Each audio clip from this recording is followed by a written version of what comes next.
Today I had some extra time, so we decided we'd pull the 2JZ connecting rods we have in stock off the shelf, talk about which ones we've used in the past and what we're excited to work with in the future. These aren't even all the choices available for the 2JZ. There's other brands that we just didn't have in stock, so they're not in this video. I'd like to say that there isn't anything here that you really need to avoid. These are all very suitable connecting rods that will live at most power levels.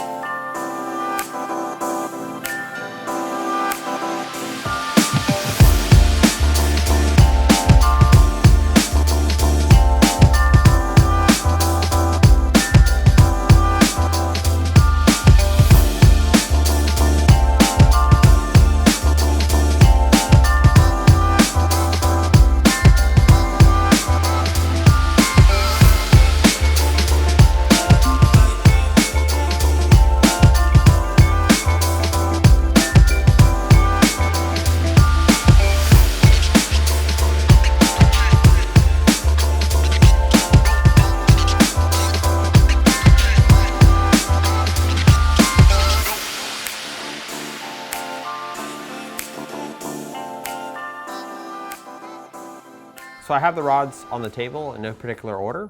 We're going to start with the classic Manley H-beam. This rod is what I would consider a good rebuilder style rod. So if you don't have access to a machine shop or you don't want to go through the expense of resizing your factory rods, then this is a really good option. I would consider it a lower power capacity rod.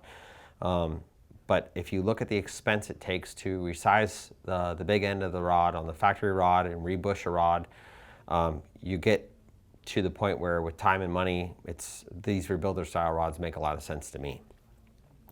The next would be the Manley H-Tough. It is a much stronger rod than the standard H-beam. This is a nice part. We've used them here in 11 or 1200 wheel horsepower 2JZs with good luck. It's a nice part. Thicker beams. The next one would be the BC H-beam. This is a nice rod. These are the rods that we currently have in our dyno mule engine, which has, over 600 pulls, around 1,000 horsepower on the dyno, and they've not caused us any heartache. This is a really nice piece. I would not be afraid to use this rod in anything. We also use these rods in our S2000 back in the day, so we have a lot of history with the rod and with the brand, and it's something that you can feel good about and trust. The next one would be the, again, I'd consider it a classic. It's an Eagle H-beam, back in the rebuilder style category.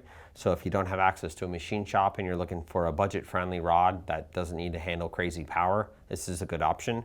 I will note that we get some guys that are unhappy with the pin finish. So I would say if you're gonna buy a set of these rods, just consider that you may have to have them pin fit.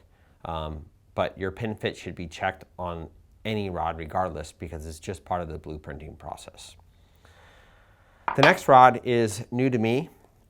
It's a Signs. It's a South American brand. They've been around for quite some time, but they're kind of making another run at the US market. It's a nice looking rod. The finish work is what strikes me first. I mean, it's just really, really nice finish work on this part. They're offered in both 4340 and 300M. I don't have any experience with this rod when the day this video is made, but we have put them set aside for our next dyno mule engine. So we're gonna run this rod, proof it, make sure that it's gonna live up to our standards and let you guys know in the process. The one next to it is the 300M unit. So same rod, more or less, different material. So you can price, the price is going to be different between the two materials. Again, really, really nice finish work. I mean, you could just, there's not a sharp edge on this whole part. It's a really, really nice part.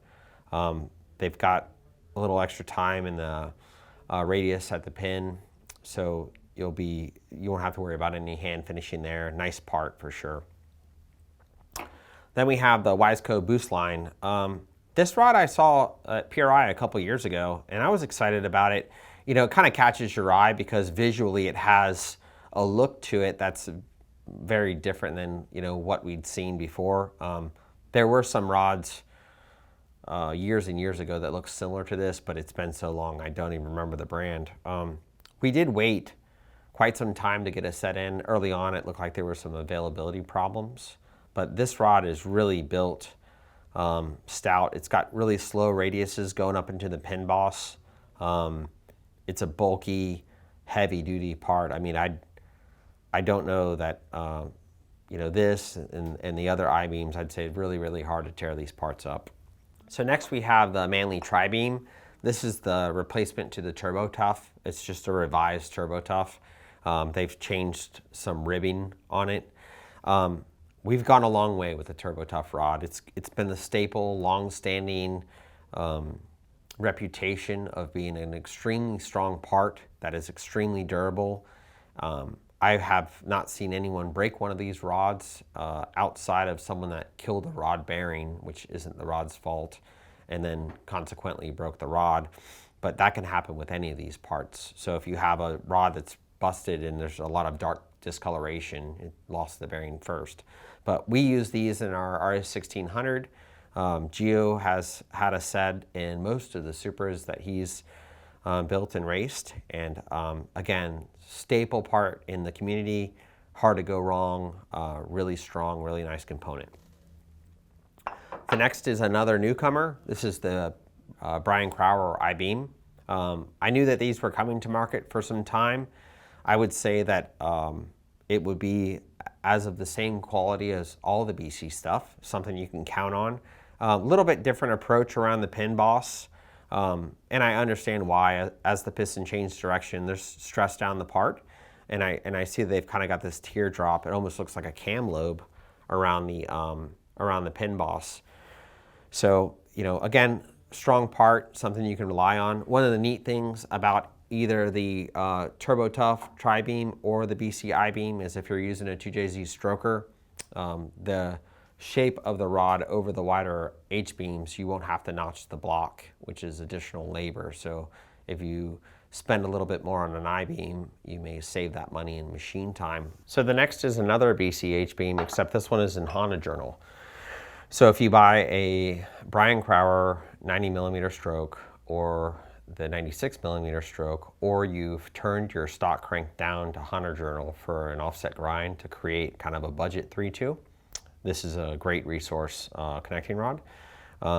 These rods are pretty strong. I wouldn't be afraid to run them at 12 or 1300 horsepower. I actually have a set going into the engine that I'm going to take to Bonneville because I want to do it with a steel rod, and it's a Honda Journal. So this is like its other BC H-beam, it just has a Honda Journal. So if you have a 188 crank, this is a really good option. And as far as I know, currently this is the only shelf option for a Honda Journal in a 2J. The next is the Carrillo HD. This is their super heavy duty 2JZ rod. I don't have a standard Carrillo here today, but the Carrillo was a staple rod for a really long time for good reason. It's a nice piece. They've put a lot of material in this rod. I think that one of the complaints with the earlier Carrillos was if you had a lot of nitrous to get up on the trans brake and you were creating a lot of torque at low engine speed, you could break an H-beam. And I'd seen it done before. It's a very ugly failure. So they went ahead and made a heavier rod for the guys that are really going to push the envelope with a steel rod. But this is it. Very long running brand, high quality brand. One of the few offerings to not use an ARP fastener. They use a car bolt. It's just not an ARP bolt. It's quite a very, very expensive bolt. And it uses a different lubricant than the rest of these. The next rod is the R&R aluminum rod. I first started using these in Jared's Supra, and then they kind of became the staple part that we've used in our white Supra. We've been 6s with them. We've been to Drag Week with them. I've driven my Supra on the street for about a year when it had a 3.2 in it and did some half-mile stuff. The aluminum is a lighter rod, and it transmits less vibration and less harshness to the rod bearing, so you'll have better rod bearing life with an aluminum rod than you would a steel rod. Now, as you get into a turbocharger that wants to carry the RPM past 8,500, 9,000, 10,000 RPM, and you don't have a proper dry sump oiling, you'll find out that with a steel rod, the rod bearings don't last very long. What I can tell you from my experience with this lighter aluminum rod and either dry sump or no dry sump is I have a lot better looking connecting rod bearings, and I'll go ahead and replace these rods because it's hard to assign a hard number on how long an aluminum rod will last. But if you have an engine that's making 14, 15, 16, 2,000 horsepower, like you're not going to go a very long time on a set of pistons, and you're going to replace pistons when you replace the rods. So I would just assign both of those parts at that power level as maintenance items. Okay, we have the rods arranged in weight from lightest to heaviest. In the buyer's guides, we talk about generally a heavier rod, more material, it's going to be a stronger part, and the lighter weight rods are either for lower power applications or high effort naturally aspirated applications. So we're just going to go ahead and drop each rod on the scale and call out the weight. So the R&R aluminum rod is 511 grams. The classic Manley H-beam is 585 grams. The Sines 4340 rod is 594 grams. And the 300M rod is 596 grams. The Eagle H-beam comes in at 607 grams. The Manley Tri-beam comes in at 639 grams. The BC Honda Journal H-beam is 640 grams. The Manley H-Tough is 646 grams. The the BC Toyota Journal rod is 649 grams. The Wiseco Boostline rod is 665 grams. The BC I-beam is 688 grams. And last is the Ultra Heavy Duty Carrillo coming in at 709 grams. So it's interesting that not all H-beams are lighter than I-beams, and you kind of see that as it lays out here. Sines has two I-beam offerings that are actually lighter than the Eagle H-beam, and from there it kind of skips around back and forth. But again, as you move into how equal most of these rods are in power capacity, you'll see that they have similar weights. Now, some of where that weight's placed is in an effort to keep either the small end of the rod round, the big end of the rod round, or different approaches at creating beam strength. But they all land in a similar place outside of the lightweight H-beam from Manley and the aluminum rod, which because of the material just is going to weigh less in most import applications. There are some domestic engines that you can have an aluminum rod that weighs just as much as the steel counterpart. So I realize this is a lot of different options. I kind of humor this situation because when I started building engines, there were 2 or 3 connecting rods to choose from, and now this isn't even all the brands. So if you still have questions or if you're uncertain, please feel free to contact us and we'll do our best to lead you in the right direction towards your goals. Whether you're building something that you can just beat on a day-to-day basis or you're chasing a world record, we'd be happy to help be a part of your success.